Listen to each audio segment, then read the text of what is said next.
প্রিয় শিক্ষার্থী বন্ধুরা, আশা করি তোমরা ভালো আছো। আমিও ভালো আছি। তো আজকে নতুন একটি ভিডিও নিয়ে এসেছি। আশা করি তোমাদের খুব হেল্প হবে।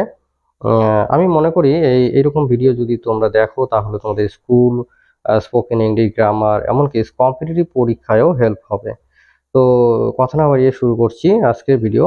দেখো, এখানে আমি 10টি প্রশ্ন এনেছি। তোমরা 10-এর মধ্যে কত পাও আমাকে কিন্তু কমেন্টে অবশ্যই জানিয়ে দিবে। তো শুরু করছি। প্রথম প্রশ্ন, he will come dash Sunday. এখানে সানডে সানডে মানে হচ্ছে কোনো দিনের নাম। কোনো দিনের নামের আগে কি হয় বলতো? অন হয়। Okay, on. Ram is dash best in the class. Best মানে হচ্ছে সুপারলেটিভ ডিগ্রি।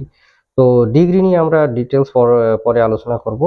আমি বলে রাখি, ডিগ্রি হচ্ছে 3 রকম: পজিটিভ, কম্পারেটিভ আর হচ্ছে সুপারলেটিভ।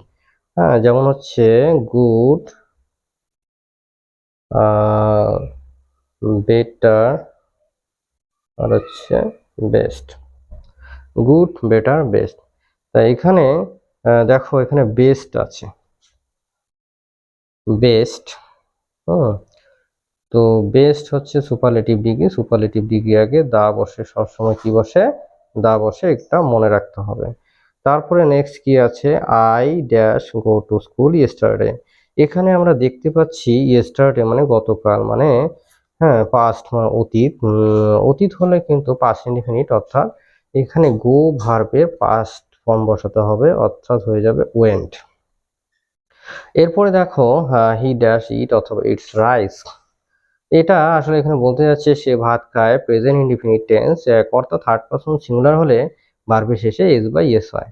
এখানে এস আছে যেটা, সেটাই আমরা বসাবো ইটস। ওকে, ইয়েস কখন হয়? ভার্বের শেষে যদি ও থাকে তাহলে কিন্তু ইয়েস হয়, যেমন গো, গোস। ওকে, ভার্বের শেষে ও থাকলে ইয়েস হয়ে যায়। তারপরে কি বলছে দেখো, he dash be 10 years old now. Now মানে এখন, মানে বর্তমান। তাহলে এখানে বুঝতে হবে যে বি ভার্ব কোনগুলো? Am is are, was were, be, being, being, এগুলো হচ্ছে বি ভার্ব। তো এখানে প্রেজেন্টের কথা বলা হচ্ছে, অর্থাৎ অ্যামিজার নিয়ে আলোচনা করব। তো হি এর সাথে কি বলবে? হি এর সাথে ইজ না অ্যাম না আর বলবে? হি এর সাথে ইজ বসে। আমরা জানি হি এর সাথে কি বসে? Is. She dash be 9 years old last year. Last year এর দ্বারা বোঝা যাচ্ছে অতীতকাল।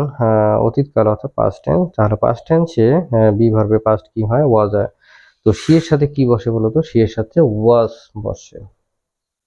ওকে, Riya dash be 11 years old next year. Next year মানে পরের বছর। রিয়ার পরের বছর বয়স হবে 11 বছর হবে, মানে ফিউচার। তাহলে বি ভার্বের আমরা যদি করতে চাই তাহলে এখানে হবে will be. Will be. It dash may or might rain today. Today, today মানে হচ্ছে বর্তমান কাল, অর্থাৎ বর্তমানের কথা বোঝাচ্ছে। তাহলে ইট মে, মাইট হচ্ছে পাস্টে হয়। মে, ইট মে রেইন টুডে মানে আজ বৃষ্টি হতে পারে। They go to school dash on by foot. তো মনে রাখবে, বলতে চাচ্ছে এখানে তারা পায়ে হেঁটে বিদ্যালয়ে যায়। তো পায়ে হেঁটে ইংরেজি তখন কি হয়ে যায় বলতো? তখন হয়ে যায় অন। এখানে কিন্তু অন হবে। আর যখন কোনো যানবাহনের দ্বারা হয়, যেমন আমি বাসে করে বিদ্যালয়ে যাই, I go to school by bus. Okay, তখন হবে by. 2 and 2 make 4। 2 and 2 make 4। তো কি হবে? 2 and 2 এটা হচ্ছে প্লুরাল হয়ে গেল, তখন কিন্তু ভার্বটাও কিন্তু প্লুরাল হবে, অর্থাৎ মেক হবে। ওকে,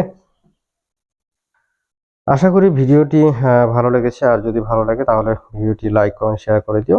আর অবশ্যই সাবস্ক্রাইব করে দিও। Thanks for watching the video.